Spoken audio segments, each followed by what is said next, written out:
ತಗೊಂಡು ಬರ್ತೀನಮ್ಮ ಹೋಗಿ ಅಂದರು. ನನ್ನ ಬಾವನ ಕೈ ಕಾಸು ಕೊಟ್ಟಿದ್ದು ಇಸ್ಕೊಂಡು ಬಂದು ತಗೊಂಡು ಬಪ್ಪ ಅಂದೆ.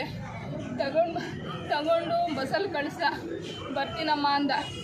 ಮತ್ತು ಯಾರು ಸೇರಿ ಕುಡ್ಕೊಂಡು ಒಂದು ಕರ್ಕೊಂಡು ಹೋಗಿ ಕುಡಿಸ್ಬಿಟ್ಟು ಚೆನ್ನಾಗಿ ರಾತ್ರಿ ಅವನು ಬಾತು ರವಿ ರವಿ ಅವನು ನನಗೆ ಕಾನ್ಫರೆನ್ಸ್ ಕಾಲ್ ಹಾಕಿದ್ರೆ, ನೋಡಮ್ಮ ಹಿಂಗೆ ಹೇಳ್ತಾ ಇದ್ದಾನೆ ಅವನು, ನನ್ನ ಸಾಯಿಸಾಗ್ತಾನಂತೆ ಅಂದ.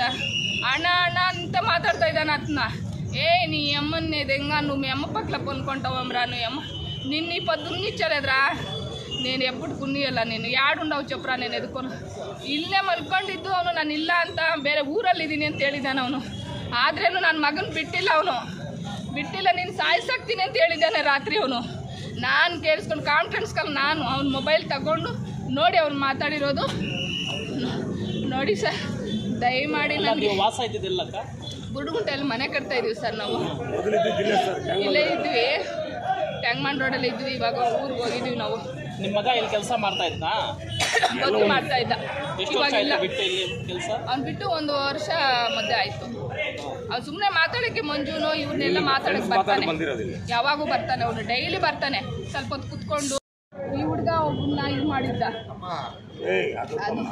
ಅಲ್ಲ, ಅದರಿಂದನೇ ಬಂದಿರೋದು ಇದೆಲ್ಲ. ಅದ್ರ ನಮ್ಮ ಹೆಸರು ನಾಗಮ್ಮ ಅಂತ ಸರ್. ರಾತ್ರಿ ಮೆಸ್ ತಗೊಂಡು ಬರ್ತೀನಿ, ಮನೆ ಕಟ್ತಾ ಇದ್ದೀನಿ ಸರ್. ಮೆಸ್ ತಗೊಂಡು ಬರ್ತೀನಮ್ಮ ಅಂತರು. ಬಸ್ಗೆ ಹಾಕಿದ್ದೀನಿ, 3 ರೋಲು ಇಳಿಸ್ಕೊಳ್ಳಿ ಅಮ್ಮ, ಡ್ಯಾಡಿಗೆ ಹೇಳಿ ಅಮ್ಮ ಇಳಿಸ್ಕೊಂಡಕ್ಕೆ ಹೇಳಿ ಅಂತ. ಅವನಿಗೆ ಎಲ್ಲ ಅಲ್ಲೇ ಫಾಲೋ ಮಾಡಿಕೊಂಡು ಕರ್ಕೊಂಡು ಬಂದು ಇದರಲ್ಲಿ ಬಾರಲ್ಲಿ ಕುಡಿಸ್ಬಿಟ್ಟು ಚೆನ್ನಾಗಿ ಕುಡಿಸಿ ಗಲಾಟೆ ಎಲ್ಲ ತುಂಬ ಮಾಡ್ಕೊಂಡು ಬಿಟ್ಟಿದ್ದಾರೆ. ದುಡ್ಡು 10,000 ದುಡ್ಡು ಎತ್ಕೊಂಡು ಬಂದಿದ್ದ. ದುಡ್ಡೆಲ್ಲ ಕಿತ್ಕೊಂಡಿದ್ದಾನಂತ ಅವನು ರವಿ. ಇದು ಗಾಡಿ ದಿಕ್ಕಿ ದುಡ್ಡು ಎಲ್ಲ ಕಿತ್ಕೊಂಡು ಚೆನ್ನಾಗಿ ಕುಡಿಸ್ಬಿಟ್ಟು ಮತ್ತೆ 10 ಗಂಟೆ ಬಾಗಿಲು ಹಾಕ್ಕೊಂಡು ಹೋಗಿ ಅವನಿಗೆ ಆವಾಜ್ ಆಗ್ತಾರೆ, ನೀ ಅಮ್ಮನ್ನೇ ತೆಂಗ ಯಾಡುಂಡವ್ರ ನೀನು ಕೊಡ್ಸಲಿ 20 ಅಂತ ಇಳಿಸಲಿ ಎತ್ತೀನಿ, ನೀನು ಸಂಪೆ ಸಾರಾರು ಕ್ಯಾಶಿಯರು ನೀನು ಪಣ್ಣೆ ಪಡಿಸಿಸ್ತಾನು, ನೀನು ಇಳಿಸలేదు ನಿನ್ನೆ ವಿಷಯ. ನನ್ನ ಬಸ್ಸು ಬರ್ತಾನೆ ನಮ್ಮ ಬಾವನ ಮಗ, ಅಮ್ಮ ಒಂದು ಪಡಿಸಿಸಿದಾರಮ್ಮ ಅಂತ ಅವ್ನು ಫೋನ್ ಮಾಡ್ತಾರೆ. ಈಗ ಹೆಂಗೆ ಬಂದಿದ್ದೀವ ದೇವ್ರಿಗೆ ಗೊತ್ತಾಗಬೇಕು. ಸರ್ ಅವನು ಬೋಟಿ ರವಿ ಫೋನ್ ಮಾಡ್ದ, ಮಂಜು ఫోన్ మాడదా, నీ కొడుకుని ఇదైపోతాడమ్మా ఇప్పుడు వచ్చి తోడుకొని పోనానే. అబ్బా వస్తా అన్నాంరా, మేము ఇంటి పని వాళ్ళు వచ్చినారు, వస్తా అన్నాము అని చెప్పి తిరిగా వచ్చేపటికి ఏమన్నా వాడు పడిసేసి, వాడు బొట్టి మంజు పడిసేసి ఒక మాట మాట్లాడేసి ఏమన్నా చేసుకోవడమ్మా, వాడు గలాట్ చేసి పడిసేసి ఇంకా వాడు ఫోన్ చేసినాడు, మీ కొడుకు గలాట్ చేస్తున్నాడు, మీరు ఏమన్నా చేసుకోండి అమ్మా అని చెప్పేసి ఒక మాట మాట్లాడి కట్ చేసినాడు వాడు ఫోన్. సార్ నాకు చేసిందే వాడు రాత్రి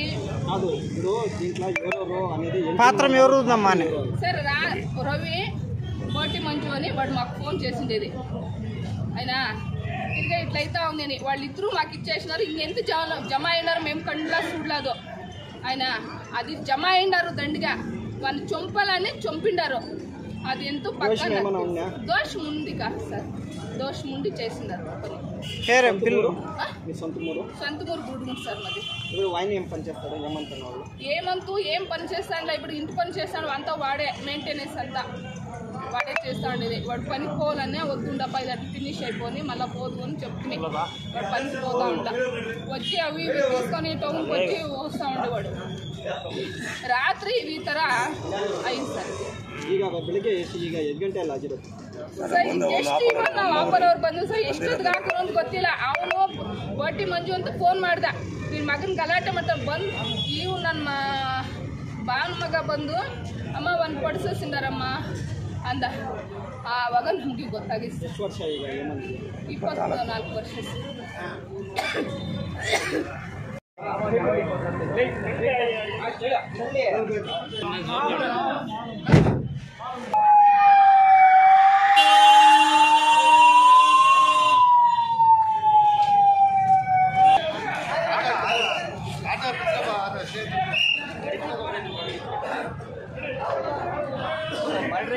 ಆಟೋ ಕಳಿಸಿ ಆಟೋ ಆಟೋ ಸರ್.